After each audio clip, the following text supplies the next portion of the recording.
ನೀವೇನಾರ ನಿಮ್ಮ ಮಗುಗೆ breast feed ಮಾಡ್ತಿದ್ದೀರಾ ಆ್ಯಂಡ್ ನಿಮ್ಮ ಮಿಲ್ಕ್ ಪ್ರೊಡಕ್ಷನ್ ಕಮ್ಮಿ ಅಂತ ಫೀಲ್ ಆಗ್ತಾ ಇದ್ರೆ then I have one solution for you. Hi, I am Preethi and welcome back to my channel. Today I am talking about this lactoni granules. ಇದರಲ್ಲಿ ಶತಾವರಿ ಮತ್ತು palak and other herbal ingredients ಇರೋದ್ರಿಂದ it actually helps boosting your milk. ನಾನು ಇದನ್ನು morning after my breakfast milk ಜೊತೆ 2 scoops ಹಾಕ್ಕೊಂಡು ಕುಡಿತೀನಿ and ನೈಟಲ್ಲೂ ಅಷ್ಟೇ 2 scoops with milk ಹಾಕ್ಕೊಂಡು ಕುಡಿತೀನಿ and it is very tasty. ಇದು ಇಲೈಚಿ ಫ್ಲೇವರ್ ನಾನು ಯೂಸ್ ಮಾಡ್ತಾ ಇರೋದು. ನಾನು ಇದಕ್ಕೆ ಏನಕ್ಕೆ ಸ್ವಿಚ್ ಆದರೆ ಅಂತ ಅಂದರೆ after delivery I was using something else. ಅದಾದಮೇಲೆ ನಾನು ಇದಕ್ಕೆ ಸ್ವಿಚ್ ಆದೆ.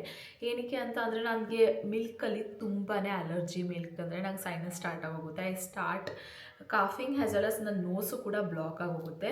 ಬಟ್ ಇದನ್ನು ನಾನು ಡಾಕ್ಟರ್ ಸಜೆಸ್ಟ್ ಮಾಡಿದ್ದು, ಇದು ತೊಗೊಂಡ್ರೆ ಇದರಲ್ಲಿ ಇರೋ ಹರ್ಬಲ್ ಇಂಗ್ರೀಡಿಯೆಂಟ್ಸ್ ಇರೋದ್ರಿಂದ ನನಗೆ ಆ ಥರ ನೋಸ್ ಬ್ಲಾಕ್ ಆಗಲಿ ಅಥವಾ ಸೈನಸ್ ಆಗಲಿ ನನಗೆ ಆ ಥರ ಕಾಫ್ ಕೋಲ್ಡ್ ಏನೂ ಆಗ್ತಾಯಿಲ್ಲ. It's purely very safe to use ಅಂತ ಹೇಳ್ಬೋದು. And also your milk production is also very good with this. ನಾನು ಇವಾಗ 6th ಮಂತಲ್ಲಿದ್ದೀನಿ and I am breast feeding. So ನೀವೇನಾರ ಮದರ್ ಆಗಿದ್ದರೆ ಬ್ರೆಸ್ಟ್ ಫೀಡಿಂಗ್ ಮಾಡ್ತಿದ್ರೆ ಇದನ್ನು ತೊಗೊಳ್ಳೋದಂತೂ ಮರಿಬೇಡಿ. ಆ್ಯಂಡ್ ಹೀಗೆ ಟಿಪ್ಸ್ಗೋಸ್ಕರ ನಂಗೆ ಫಾಲೋ ಮಾಡೋದು ಮರಿಬೇಡಿ.